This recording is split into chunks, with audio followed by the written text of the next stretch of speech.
আপনি সংবিধানের এক অংশ মানবেন আর এক অংশ মানবেন, ভারী মজা। এখানে প্রশাসক, ওখানে প্রশাসক, ওখানে প্রশাসক, এটা তো সংবিধান বিরোধী। এই নির্বাচনের ফলাফল নিয়ে আমাদের অনেক কষ্ট আছে। সব কষ্ট চেপে আমরা বলেছি আমাদের দেশটা গণতান্ত্রিক, এই হিসাবে রেল লাইনের উপরে চলুক, সামনের দিকে চলুক, আস্তে আস্তে ঠিক হয়ে যাবে। উঠাই দিলাম, উঠাই দেওয়ার পরে এখানে প্রশাসক, ওখানে প্রশাসক, ওখানে প্রশাসক, এটা তো সংবিধান বিরোধী। পরিষ্কার, আপনি সংবিধানের কথা বলতেছেন, ওই সংবিধানই তো লেখা আছে স্থানীয় সরকারের সকল স্তরে একমাত্র নির্বাচিত প্রতিনিধিরাই তারা দায়িত্ব পালন করবে। এদেরকে কে নির্বাচন করবে? এরা দলীয় আনুগত্যের ভিত্তিতে বিভিন্ন জায়গায় লোকদেরকে বসিয়ে দেওয়া হচ্ছে, যাদের গাড়ি চাপিয়ে দেওয়া হচ্ছে।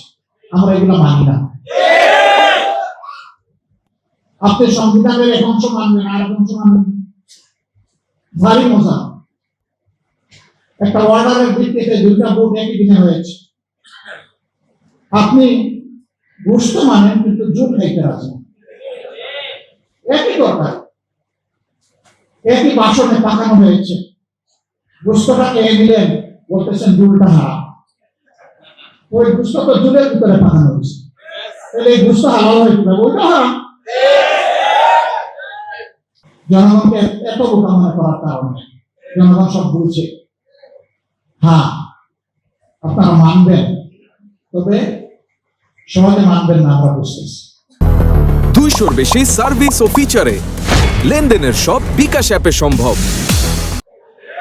এরকম অতীতেও কিছু কিছু বিষয় সহজে মানেন নাই, কিন্তু পরে ঠিকই মেনেছে।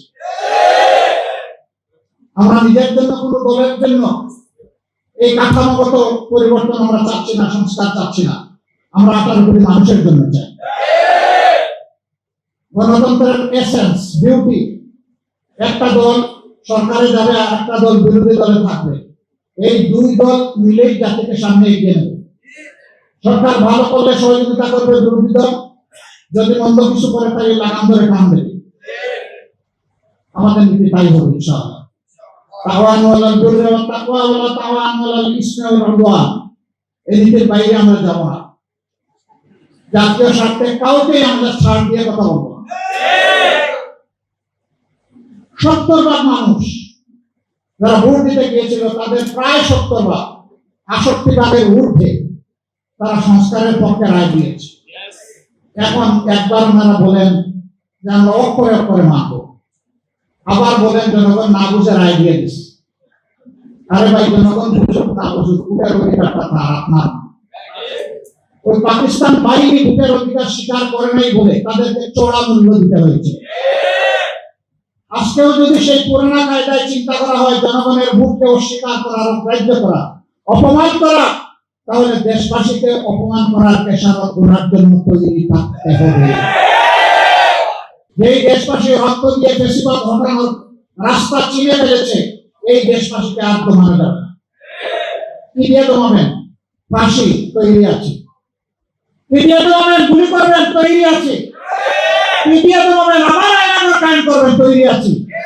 কিন্তু বলে দিচ্ছি, ওই জীবনের বিনিময়ে সব ফাঁসি, এই ধরনের মতলবী বিচার ব্যবস্থা এবং আইনাগর সব গুলিয়ে দেওয়া হবে, আর এগুলো কায়েম করতে দেওয়া হবে না।